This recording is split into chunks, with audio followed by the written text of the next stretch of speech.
All right, you've heard it before that you should get very clear on your target market in order to speak on more stages, but how exactly do you get clear on your target market? How'd you do that? I see that success is not something you pursue, it is something you are. So why should you get clear on your target market? I mean, why can't you just say, I speak for everybody? Everybody and anybody who wants to hire me, that's who I speak for. Well, obviously, the more clear you are, the more likely you're going to get hired, simply because you know how to search for them and you know what to say to them in order to get them to hire you as a speaker. When you're trying to figure out your target market, when you're trying to get more clear on the target market, here's a few questions you want to ask. You want to ask, is this target market, is it big enough? Because a lot of times speakers, they'll decide that they want to speak to a target market or they have a specific topic, but the market isn't big enough. So they kind of have a hard time getting gigs simply because they entered a very small market.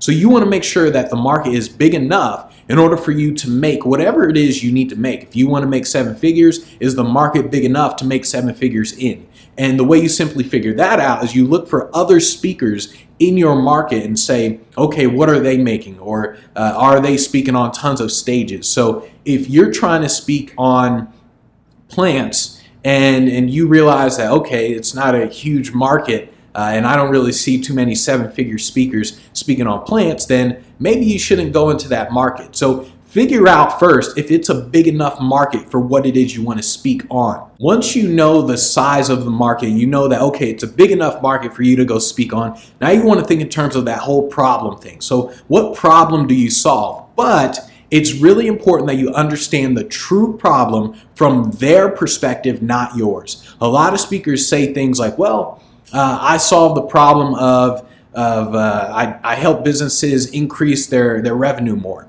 And all sorts of stuff. And that's really not the problem that you solve, because these are CEOs, these are people who have been doing their business for years, and they have this problem. They don't expect you to come in for 60 minutes and fix everything that they've been working on for years. They don't expect that.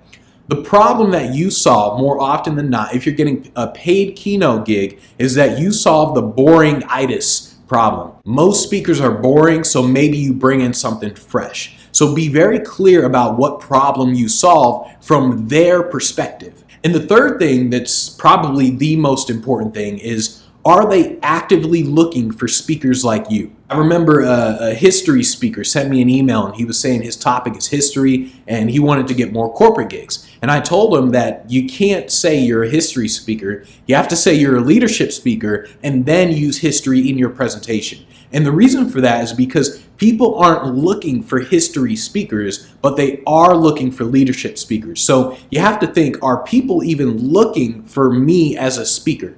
If you're a motivational speaker, people are looking for motivational speakers, but they're not looking for speakers who talk about, or speakers who position themselves as the passion speaker. They're not looking for that. They don't type that online. So you have to think in terms of, okay, motivational, that's what I'm going to call myself, but here's what I'm going to talk about. And you want to separate the two. You have to think in terms of, how do they describe me as a speaker?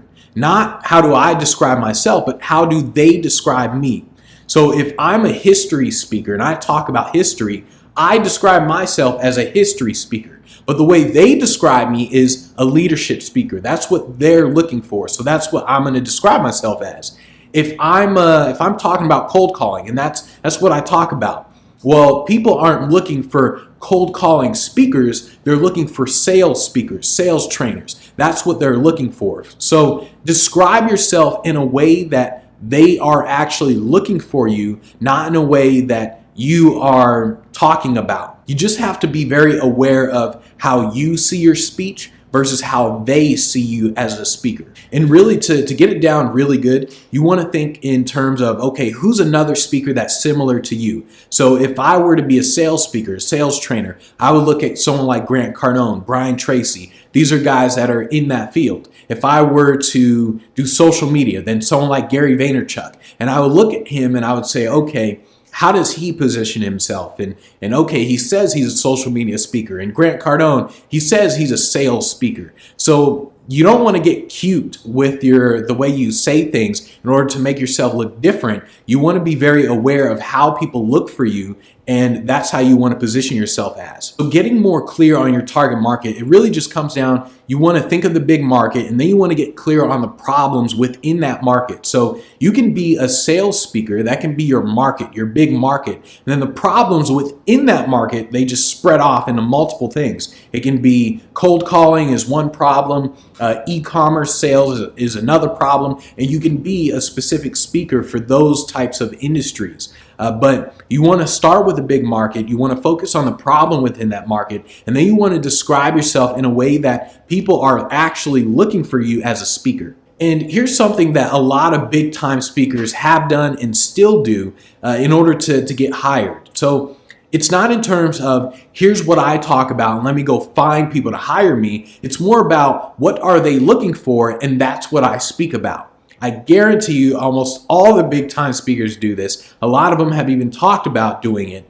But what you do is you essentially say, okay, I know that these sales guys, they hire speakers, so I'm going to talk about sales training. Those are the speakers they hire, so I'm going to talk about sales training. That's what a lot of them do. And you're essentially thinking in terms of what do they want to hear, and I can actually talk about it. You're pretty much adjusting to whatever people are hiring you for, and then you're kind of going from there. It's really important that you adjust your speaking skills. Don't sit there and wait for a week in order to figure out your target market and wait for months to figure it out. You just want to pick a market, say what is it that they need to hear, and then can you actually talk about that thing, and then go talk about it. So that's how you need to do it. You want to reverse engineer it.